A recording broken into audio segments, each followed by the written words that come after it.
We're talking about prayer and me, and yesterday Ian talked about impatience and how prayer can help with that. And today I'm going to talk about stopping time.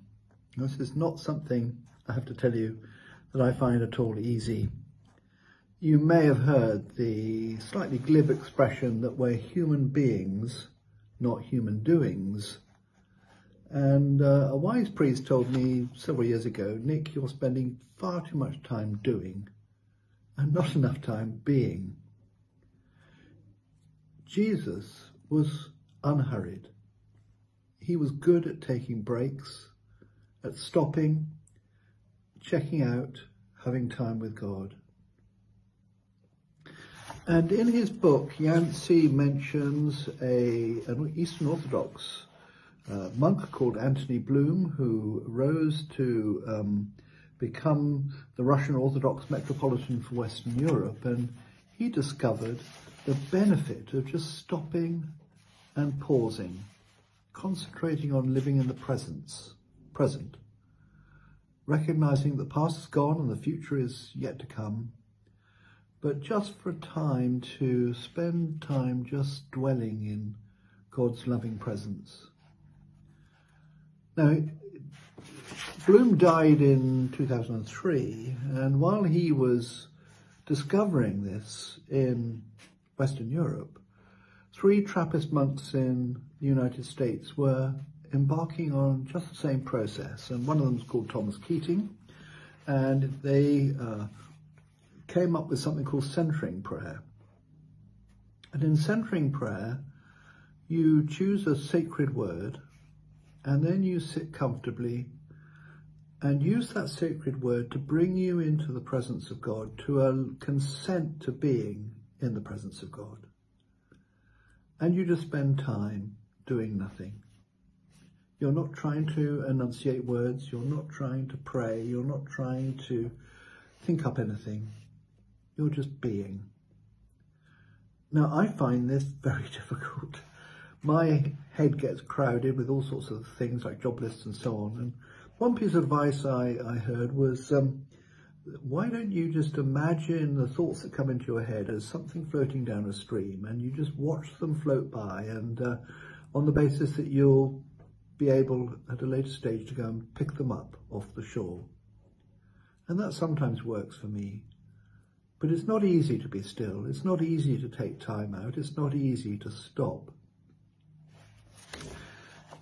Just read a couple of sections from the end of this chapter of Yancey's book. He says, how can I stop time? How can I learn to listen during silence? How can I trust my actions less and God's stillness more? Really great questions. Coincidentally, this morning, I read this every morning. It's by a guy called Eugene Peterson. You may know him as the person who translated the Message version of the Bible. And he, after quoting a verse from Psalm 8 verse 9, God, brilliant Lord, your name echoes around the world, says this, and it's right on the same point.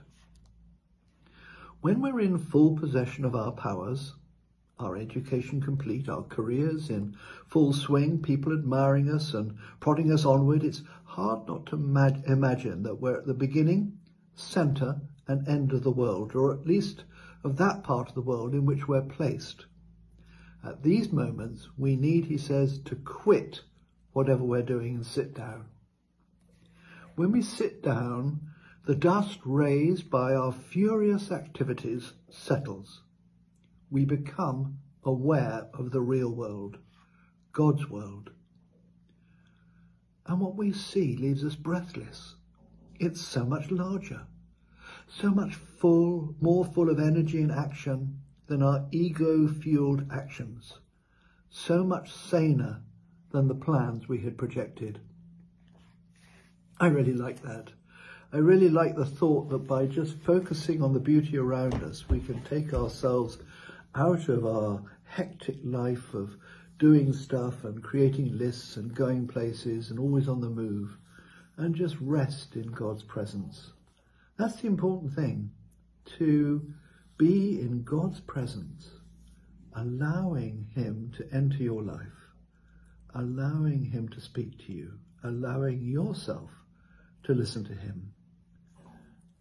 If you can do it only just 5 minutes a day, and you can build up from that, we're told, but just 5 minutes being peacefully in God's presence really helps. That's stopping time. Amen.